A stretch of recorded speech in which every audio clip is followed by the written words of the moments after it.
For the last 2 years of doing this channel, I've done a year-end review where I talk about the classes that I took this year, the things that I learned, how I felt like I grew, and the ways that I want to grow in the new year. So that's what we're talking about in this week's video. And yes, I realize that by the time this video goes up, it will be February, but I say better late than never.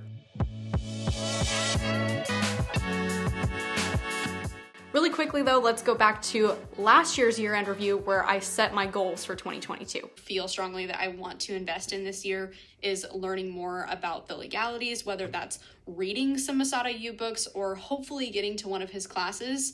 And I also feel like I'm lacking in kind of the world of trauma medicine. I don't necessarily have hands-on experience using each of those things and applying each of those things under pressure or anything like that. And so that's something I also feel like I want to spend some time investing in this year. Well, I didn't exactly get to spend as much time on those things that I'd hoped to. I didn't wind up taking a class with Masada Yu, and I did not read any of his books yet, and I didn't spend as much time on medical that I'd hoped to, although I did get to spend a little bit of time on medical in the second class that I took in 2022. So with that, let's roll into the training that I got to partake in this year. The first class that I took in 2022 was in February, and that was Pistol Intelligence with Riley Bowman. I was actually introduced to Riley and Pistol Intelligence at the Act of Self-Protection National Conference back in 2021. And if you haven't heard of the Act of Self-Protection National Conference, I would actually highly suggest that you look into it. It only costs $600 donation for the 3-day event where you get to take all kinds of different classes and learn a wide variety of different skills.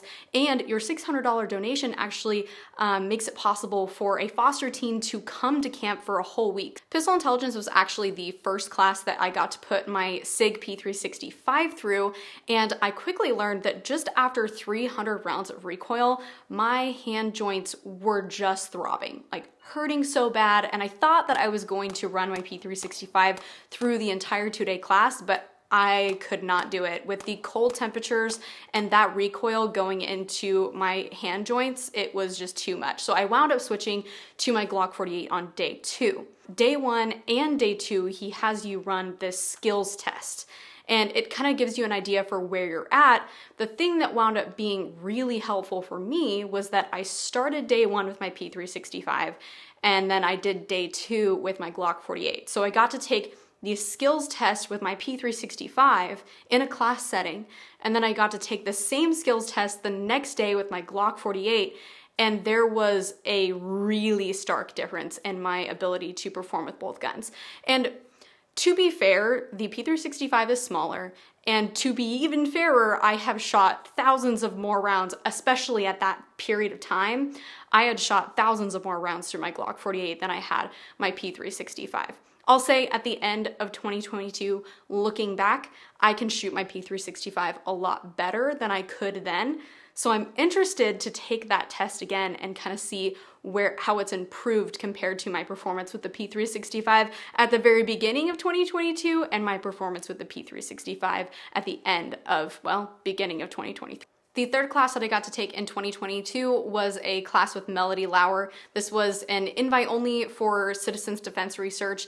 And one of the really cool things about this class was that I actually got to meet one of you guys. And I'm not going to share this person's name because I know that she would be probably horrified. But I have to just talk about her for a second because it was so cool getting to meet her because she had found my channel and found a class review that I had put up, and she wound up actually going to that class and wound up continuing to train with this training company and wound up at this invite only where I was also at.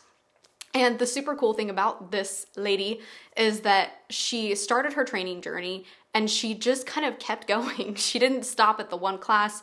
She kept moving on, started doing Brazilian Jiu-Jitsu and has started doing competition shooting. And all of that is just, it's cool to see somebody else who is just a private citizen trying to learn how to carry a gun and make decisions appropriately and do it well. So that was a really cool part of getting to go to that class, was just getting to meet one of you guys who is following along and also just putting in the work and It's just super cool. Another one of the really interesting things about this class was that I showed up and the dot on my gun was all kinds of screwy. I talked about it in a different video. I think it was one of my SIG review videos, because it was indeed a Romeo 0.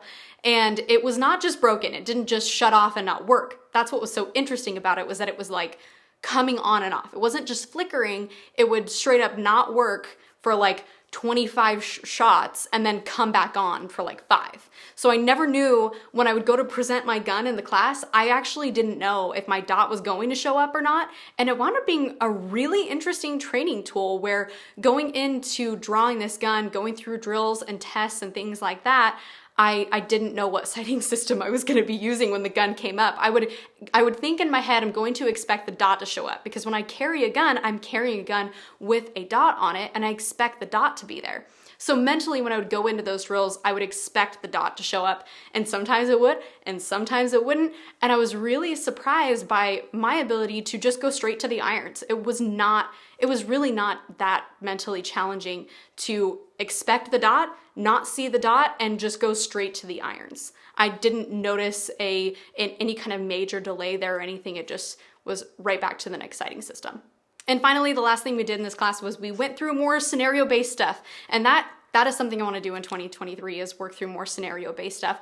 Because the interesting thing here is that having shooting skill is so valuable. Because when you go into a self-defense encounter, which I've never been in one, but the way, as I understand it, there is a degradation of skill. Craig Douglas and John Hauptman talked about this in a recent video, where you're in a situation like that, your skill degrades because of your cognitive load. But if you have a high level of skill, that degradation is going to cause less of an effect on the potential outcome, if that makes sense. So in this scenario-based training, it was essentially just teaching us people skills. People skills are valuable all the time, and knowing how to shoot well is valuable, but hopefully it never comes in handy in real life. And it was just a light bulb moment for me to go through some more scenario-based stuff in 2022 and realize that is something that I really need to work on. I enjoy interacting with people, and I am a bit of an extrovert, but I don't necessarily respond super well when somebody just breaks my OODA loop, when they break my expectation for how they will respond. And that's what those scenario-based training things can do, is they can introduce kind of like a stimulus that you weren't expecting. Somebody calls you a name out of the blue, or is yelling to you about something that doesn't actually make sense to you. And basically they're asking you to respond in a way that is not necessarily escalating. Long story short, I could just go on and on, but I learned from that class and from John Murphy's class that I want to pursue more scenario-based stuff in 2023. Okay, if you're still with me, the last class that I took in 2022 was a competition-based class with Steve Anderson, and it was very much a last-minute sign-up. I think I signed up like 2 weeks before the class was actually running, and I'm really glad that I did. This class was honestly unlike any other class that I've taken, in that it was a strictly competition-based class, and I kind of flipped the script and showed up with my Enigma with a concealable gun in a concealment holster, and I was definitely the odd man out. But the great thing about it was that it pushed me. It pushed my speed, and it put me in a situation where I was surrounded by people that were using outside the waistband full-size guns, and I was shooting alongside them with a gun that was concealed, a concealable pistol, and it pushed me in a lot of really great ways. I actually attended this class right after I did that video on negative self-talk, which I'll link above. But the awesome thing about this class is that I would say this was probably the first class where the instructor enforced a positive headspace. That was one of the first things that we talked about on day one, was negative self-talk and creating a positive headspace. And it wasn't so much that we had this really exhaustive overview of how to be nice to ourselves and our brain. It was more or less just that the instructor was reinforcing that mindset. And just the enforcement of the positive kind of headspace was really helpful for me. In this class, we just did a ton of repetition. And what he would have us do is set a time cap for ourselves. So he would say, how fast can you do this?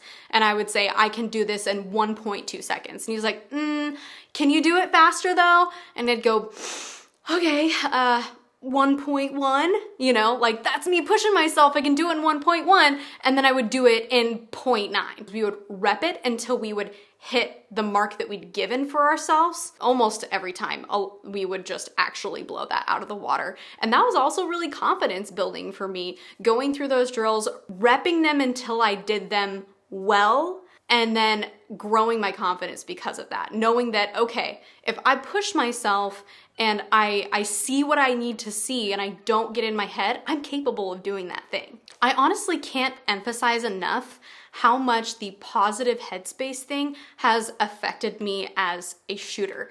Instead of going to matches and seeing a stage and thinking like, oh, that's the target that is going to be really challenging for me, I always screw that target up. I feel like Steve kind of gave me some responses to myself when I am in those situations. So instead of seeing a target and be like, ooh, I always suck at that, instead of that, I can say I haven't been able to perform the way that I know I can on that target just yet, but today I'm going to do it, kind of thing, where you can encourage yourself that way.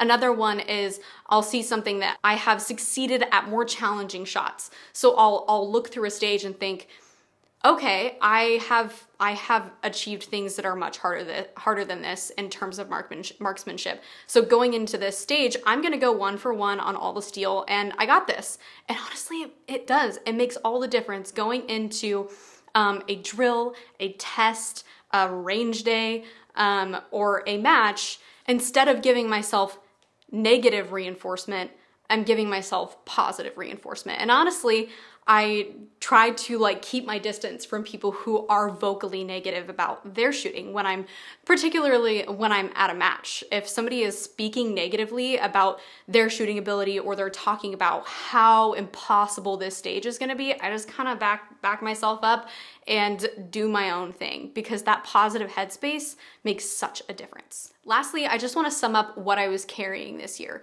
I'm really excited to continue doing these year-end reviews and being able to look back on them and see the different things that I learned each year, and also see what I was carrying each year and how that changed, or if it changed at all.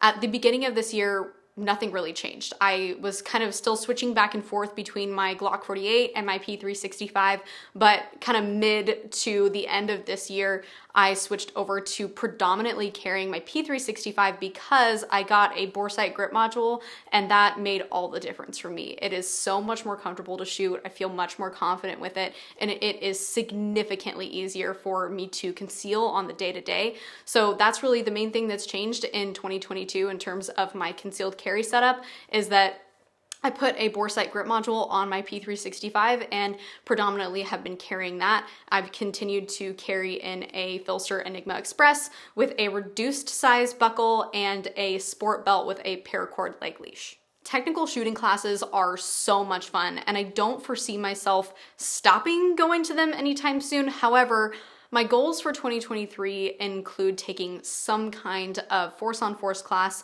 and at the very least doing another Stop the Bleed just to kind of brush up on the basics of trauma medical. And then I don't know that I'm going to make it to a legal-based class in person this year, but I do at the very least want to read Masada Ayoub's Right to Self-Defense book. And I can't wait to see what 2023 has to offer in terms of training, and to be able to look back on this video and see if I actually achieved any of those goals. So thank you guys for watching this video, and happy belated New Year.